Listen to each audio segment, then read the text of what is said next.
Hello, boys and girls. My name is Miss Beth, and the story I'm going to read to you today is called The Worry Stone by Mariana Dangler. The reason I chose this book is because it was one of my children's favorites when they were younger. Amanda lives in the Ojai Valley of California. Every day she walks to the park and sits for a while on a bench, shaded by a sprawling oak tree.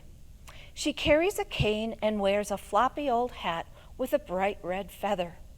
One afternoon, a small boy comes and sits at the far end of the bench. She tries to talk with him, but though he stays for a long time, he never says a word. The next day he is there again, and the next, just sitting quietly on the other side of the bench watching the children. One day he speaks.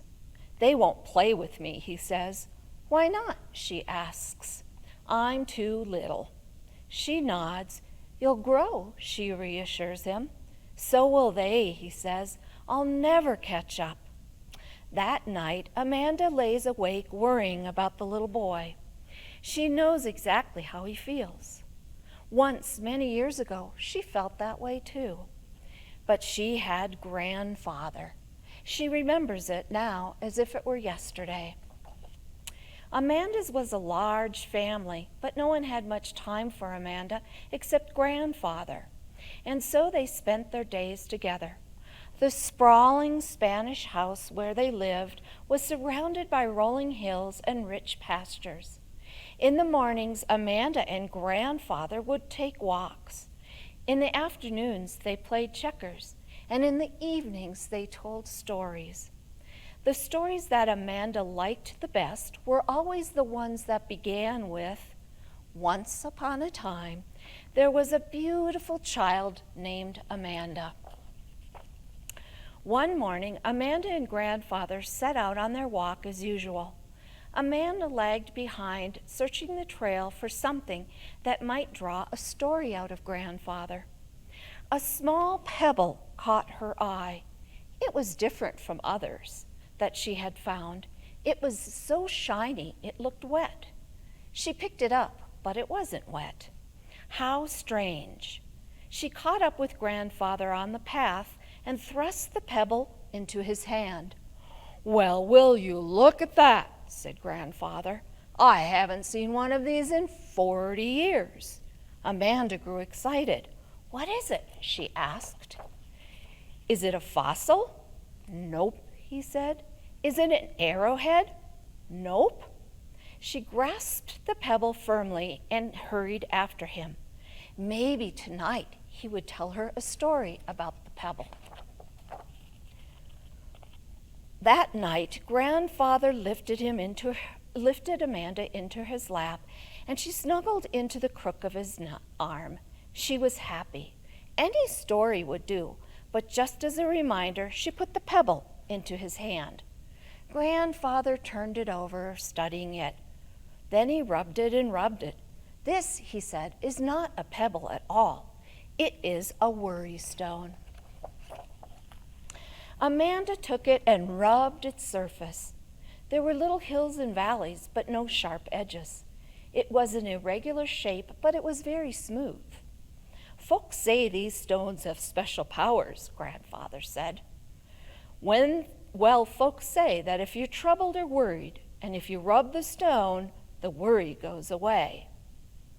"Where do worry stones come from, grandfather?" asked Amanda.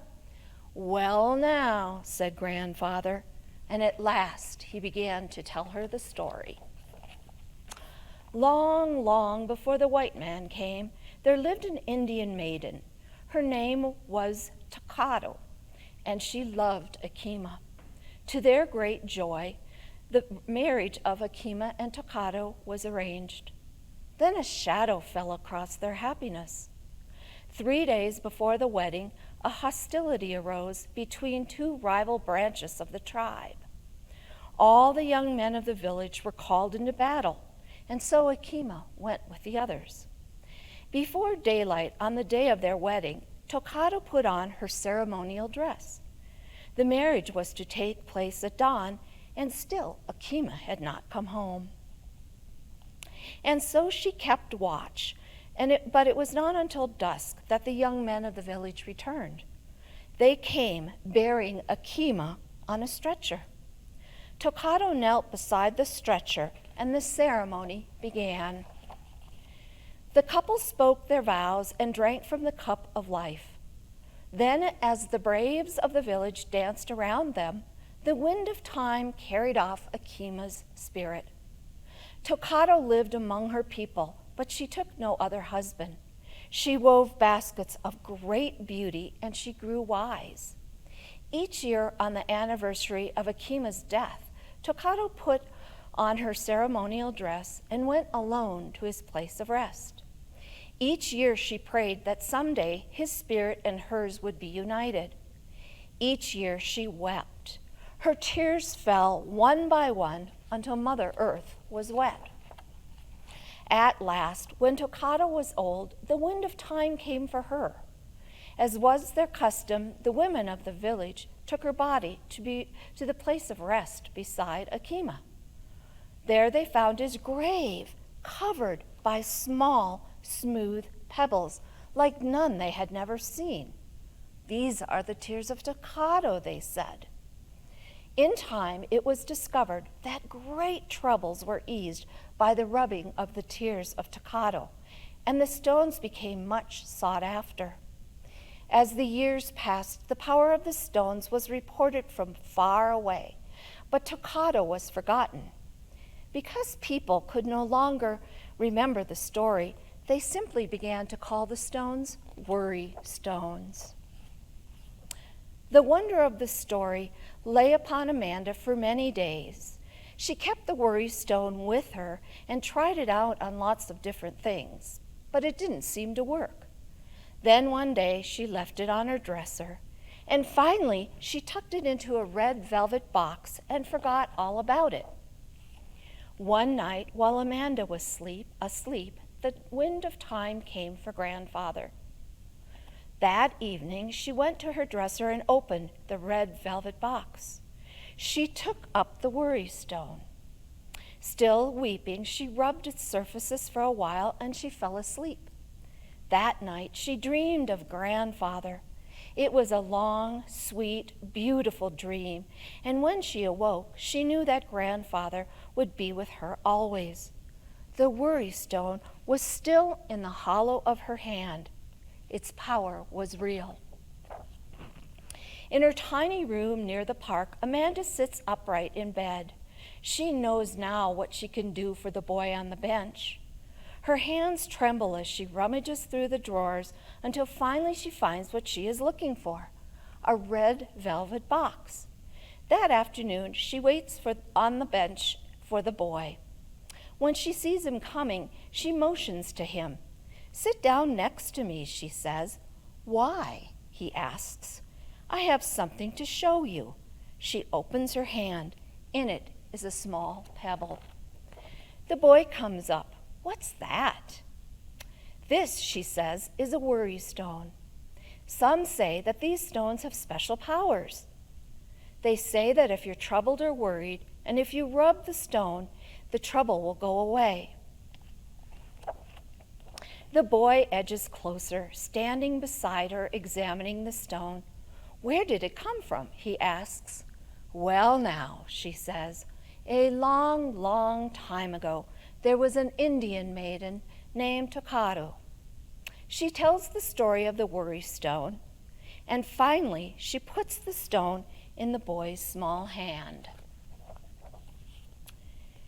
The boy sits on the edge of the bench and goes back to watching the other children play. Finally, he asks her, "Where did you get this stone?" "I found it," she says. "Where?" "Not far from here."